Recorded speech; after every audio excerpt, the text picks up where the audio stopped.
welcome. You're watching World 360. I'm Akanksha Swaroop. The United States is prohibiting investments into China, that too at a time the country's economy is still struggling to recover from the impact of COVID. Republicans are bracing for their first debate, but Donald Trump is most likely to give it a miss. Pakistan has a new caretaker prime minister. We'll deep dive into all our top stories, but first up are the headlines. Amid fresh tensions between China and the Philippines in the South China Sea, India reiterates its call for adherence to international law and rules-based order in the Indo-Pacific. India's MEA underscores the significance of peaceful resolution of disputes. Senator Anwar ul Haq Kakar to be the caretaker Prime Minister of Pakistan ahead of national elections. The lawmaker from Balochistan has been chosen after a meeting between outgoing Premier Shehbaz Sharif and opposition leader Raja Riaz. Ukrainian conscription officials accused of taking bribes and smuggling people out of the country have been sacked in an anti-corruption purge by President Volodymyr Zelensky.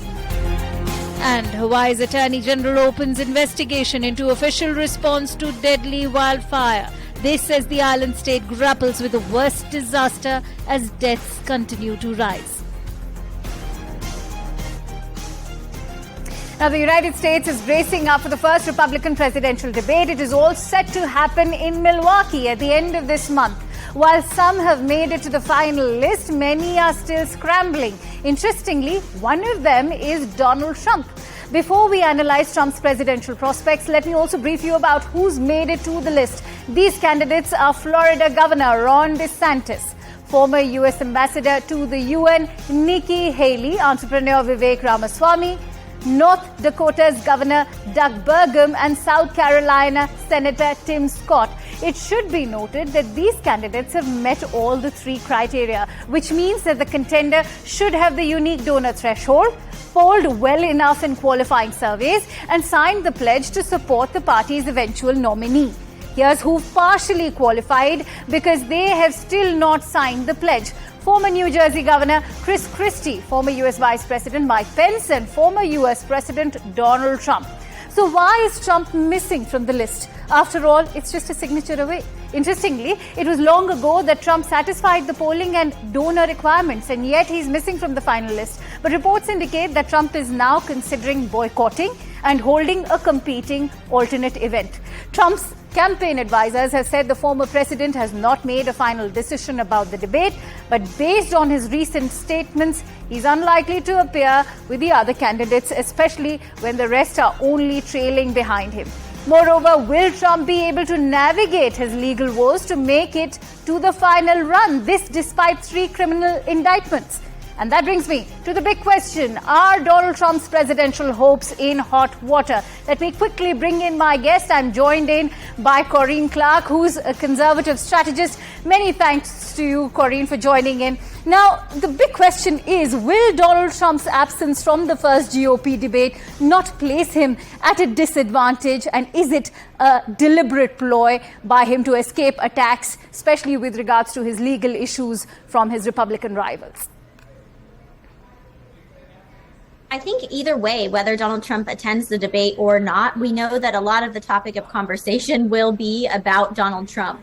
That will be a victory for him no matter what, because these charges are absolutely unpopular. The weaponization of the Department of Justice really demands that every candidate on the stage denounces these charges, which only benefits Trump.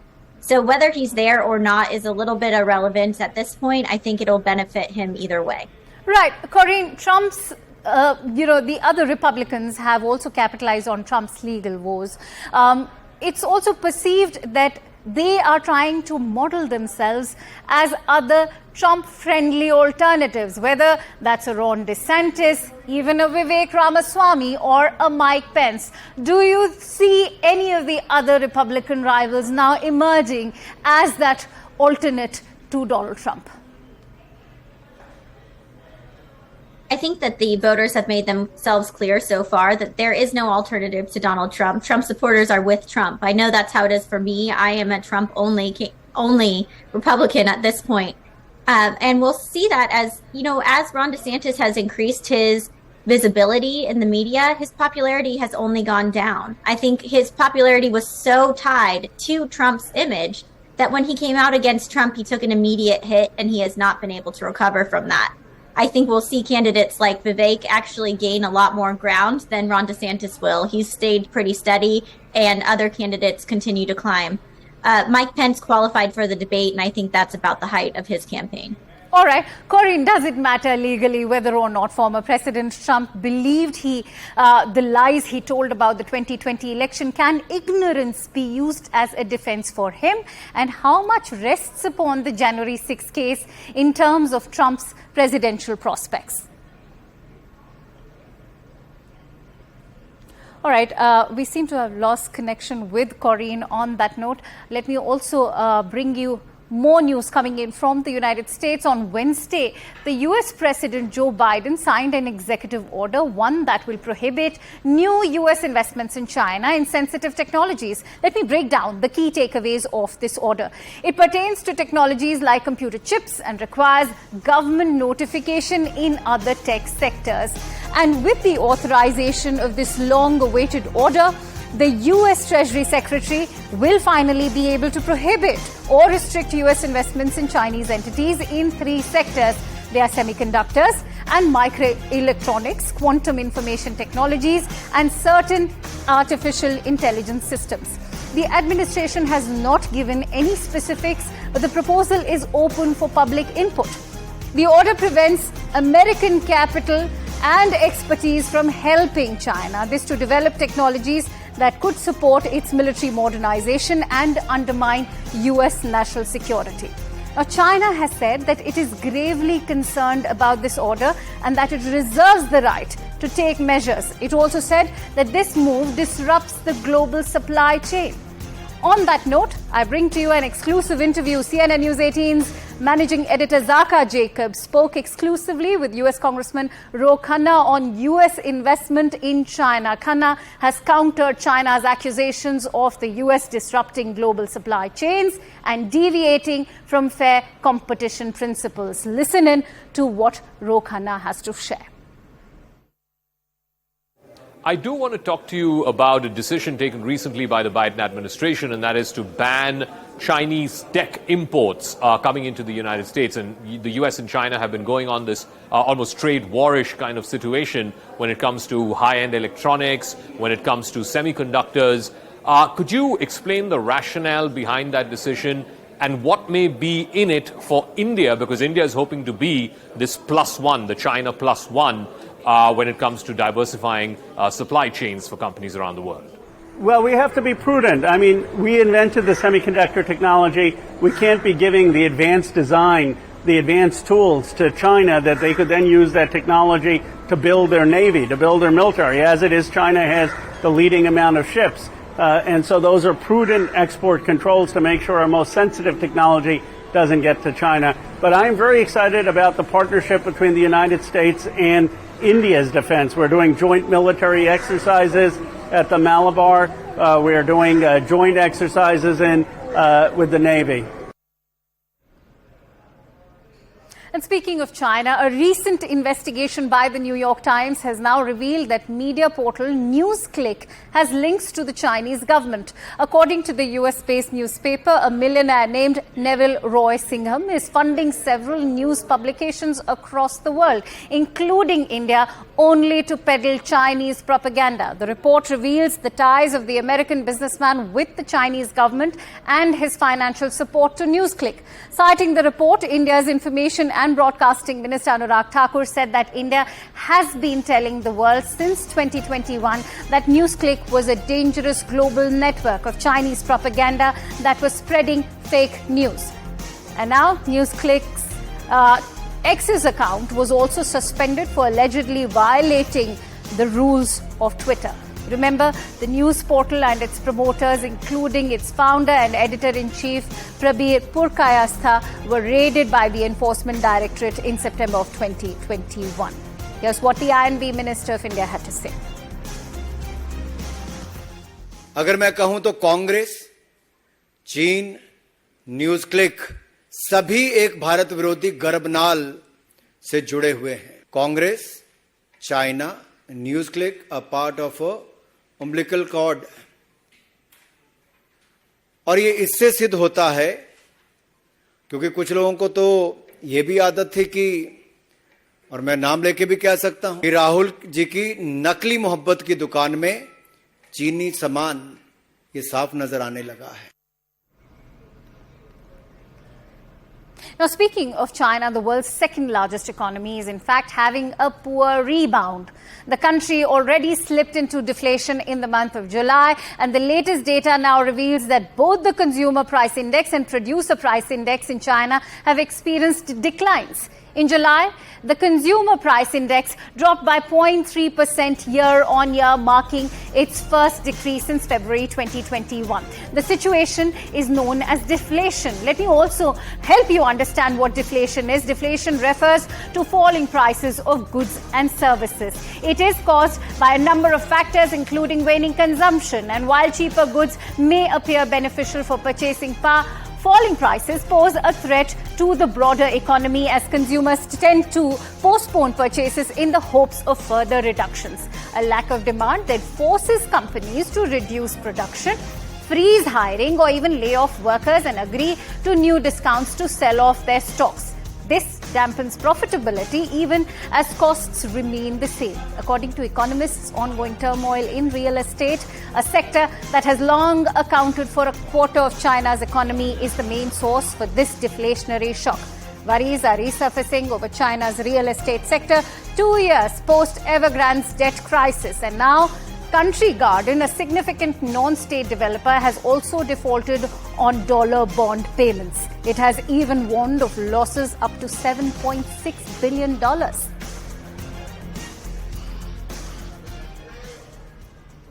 And with that, let me shift focus over to Niger. The leaders of a coup in Niger have now declared a new government, naming 21 ministers. This move comes as leaders of the West African Bloc, the Economic Community of West African States, or ECOWAS, met this week to consider steps against the military junta. Meanwhile, after a long meeting, the junta declared a new government. Prime Minister Ali Mohammed Lamine Zen, a civilian economist, will be leading the 21-member government with generals from the new military governing council heading the defense and interior ministries. On the other hand, the ECOWAS considered steps against the junta. It was their second emergency summit this week on the coup in Niger after the country's military chiefs opposed their earlier threat to use force to restore democracy. Meanwhile, U.S. Secretary of State Antony Blinken has also warned that Russia's Wagner is taking advantage in Niger, whose neighbor Mali has now become a partner to Moscow. Blinken doubted that Wagner, which in June had staged a shadowy rebellion against President Putin, plotted the Nigerian military's July 26 ouster of their elected president, Western ally Mohammed Bazoum. He further said that every single place that the Wagner group has gone to, death, destruction and exploitation have followed. And with that, let me also bring in my guest. In reaffirming our relentless commitment to democracy, human rights, and the well-being of the people of Niger, it is crucial that we prioritize diplomatic negotiations and dialogue as the bedrock of our approach. I'm confident that the second ECOWAS Extraordinary Summit today on the socio-political situation in Niger will be a defining moment in our journey towards a stronger, more resilient, and integrated West Africa. Let us seize this opportunity to make a lasting impact on the lives of our fellow Africans. All right, senior journalist Mohammed Mumu from Abuja joins me live with more perspective. Thank you so much, Mohammed, for joining in. Now, we know that a host of parallel developments have happened this week. With Wagner capitalizing on the situation in Niger, is US's loss becoming Russia's gain? And why has Western intervention failed in the overall Sahel region? The issue now is that the West, the president of the West in Niger, has not actually helped that country because people or stakeholders or even the masses expected that the military of United States and those of France would have helped in mitigating the insecurity in that particular country. Otherwise, or what people now see this see the West, they see the West as extortionists, that they are there to tap the uranium and other minerals in that country, while insecurity fester. Insecurity perpetrated by ISIS, kidnappers, Boko Haram, and ISWAP that have kept that place perpetually in darkness. And the people or the government or the military in that country are now seeing or looking up to alternative to secure their country. For instance, they now want Russia to come in through its Wagner mercenaries, like it's happening in Mali, to rescue the situation in Niger. All right, many thanks to you, Mohammed, for bringing in all those latest details. And with that, let's now shift attention over to the war in Ukraine. Fresh explosions took place at an industrial plant near Moscow on Wednesday, where at least 25 were injured and houses nearby were shattered by the blast wave. The blast took place at the mechanical plant in the town of Sergeyev Posad. Meanwhile, Russia said that it shot down 2 drones near Moscow. Russia has also blamed Ukraine for another alleged attempt to hit its capital. On the other hand, twin Russian strikes have attacked Ukrainian city on Monday, killing civilians and then hitting the rescuers. The deadly Russian attack on the eastern Ukrainian city of Pokrovsk appeared to be designed to specifically target rescue workers and first responders. At least 9 people were killed, including the head of military, who informed that 5 civilians and emergency workers and a service member were also killed.